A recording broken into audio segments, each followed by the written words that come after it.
In this week's parasha, we read about Yosef's brothers coming down to Egypt and meeting him, but they don't recognize him. And they say that they are brothers. One is with our father and one is gone.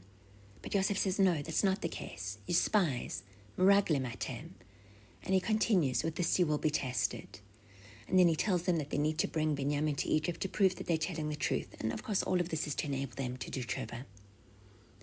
I want to share two beautiful ideas from the Imre Emes and the Sfas Emes, two Hasidic rabbis, and then tie them together, Be'ezras Hashem.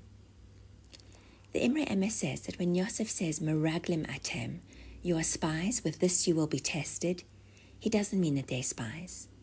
The root of the word meraglim is regel, leg. Meraglim means hergel.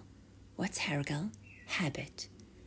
Yosef is saying, you're just creatures of habit. This is your habit. I need to see. Will you break out of your habit? How will I know? Will you bring Binyamin? Will you bring the child? Will you change things? The Imre Emes explains that this is a reference to our relationship with Hashem. Are we serving Hashem out of habit? Your test is, will you bring the child, bring the youth, bring the freshness, the vitality into serving Hashem? It's so easy to become creatures of habit, and I speak for myself. But I know how easy it is to slip into this, to do things without thinking, to live without mindfulness, whether it's davening by rote or having a biscuit with coffee, my coffee, even though I don't want to that biscuit, but that's just what I've always done. Now let me share a Sfas Emes with you. We know that the parasha of the week reflects the energy of the week, and this is the week of Chanukah. So where's the hint to Chanukah in the parasha? Well, there are many, but what is the hint in this pasuk, in this verse? When do we light Chanukah candles until? There are different opinions when the most ideal time is to light, but the last time to light, according to the Talmud, is ad shetichle regel min hashuk, until people are no longer walking around the marketplace, meaning the street, when there are no longer people about.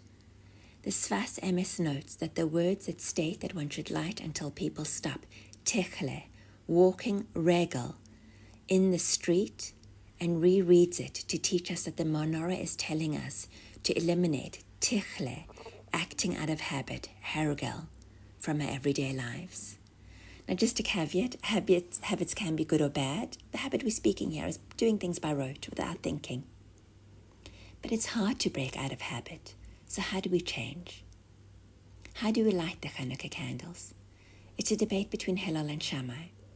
Shammai says that we start with 8 on the first night and decrease each night. Hillel says you start with 1 and then increase each night. And we light according to Hillel. Shammai says take every ounce of energy, kindle all your lights to fight the darkness or the rote or whatever it is that you're struggling with, and it will get easier day by day.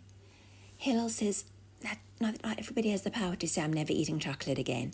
And with my image of Hillel being a kind man, he probably wouldn't have suggested something like that, ever. Hillel says, just take one small step in the right direction. Just light one small candle. No big deal. Anyone can do it. The key, however, is that tomorrow you add one more light. Small but consistent growth. Before you know it, your menorah, your Chanukah, as we say in South Africa, will be full. In the book Atomic Habits by James Clear, he speaks about the aggregation of marginal gains, which is just making a tiny improvement, a tiny change into things that you usually do. And so too in our own lives, with our own personal struggles, making small, manageable changes can add up to a great deal of goodness and light. And so as we gaze at the Chanukah candles this year, Be'ezras Hashem will gain the spiritual infusion we need to help us stop going through the motions, whether it's in our relationship with Hashem or whatever it may be, and harness a new energy, a new vitality, a new enthusiasm. And we can be excited about Torah and mitzvahs, or even losing weight again. Good Shabbos and a lichtige Chanukah.